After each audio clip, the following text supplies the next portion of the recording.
طبعا احنا المفروض مرجعنا الدستور، والدستور تقول نظام الدولة ديمقراطي والسيادة فيه للأمة. الشريعة شنو؟ مصدر أساسي، مو المصدر الوحيد اللي كانوا يبون يغيرونه. فبالتالي يعني هذا سؤال المفروض حتى لا يسأل وما نحطه، ما نطرحه. بس يقول لك القرآن والشريعة والدين أهم من الدستور.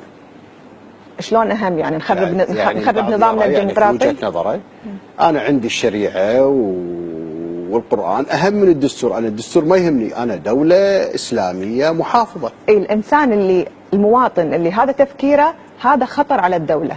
خطر على الدولة؟ خطر على الدولة. هذا ولاء مو للكويت. هذا لو يجي واحد ثاني ويقول له تعال نبي نغير عشان هذا الشيء موجود في القرآن، مستعد انه هو يعني يخون الكويت. وانت شايف الفترة الأخيرة شنو صار. يعني في بعض القضايا اللي ما زالت يمكن بعدها استئناف وكذا ما نبي نتكلم عنهم، ولكن كلها هذه قضايا خيانة للدولة، لأنهم آمنوا بشيء ثاني غير دستورنا الديمقراطي. وأي واحد يعتقد أن القرآن ولا الشريعة ولا أي تفسير لهذه النصوص الدينية أعلى من دستور الكويت، فهذا في خيانة للكويت. بس يقول الدستور هو دستور كتب الإنسان، هذاك غير، هذيك شريعتنا وهذا مسار الإنسان في الحياة، فلا يجب أن يكون الدستور أعلى من الشريعة والدين. وشو المقصود أعلى ولا مو أعلى؟ احنا الحين مو قاعدين نفاضل ما بينهم. يقول لك هذا الأساس. يعني اليوم الدستور من المصدر الثاني مثلا الدين الإسلام، فيقول لك الأصل هو القرآن. ما يقول القرآن أو الشريعة أهم من ما يقره القوانين الإنسانية اللي تقول الدولة بس ما في يعني هذيلا يعني كتابين مختلفين. القرآن كتاب المقدس للمسلمين، والدستور هو دستور دولة الكويت. ما في مقارنة ما بين الاثنين، ما في واحد أعلى من الثاني. هذا له مكانة وهذا له مكانة. احنا قاعدين نحكم دولة نروح نقرأ بالقرآن؟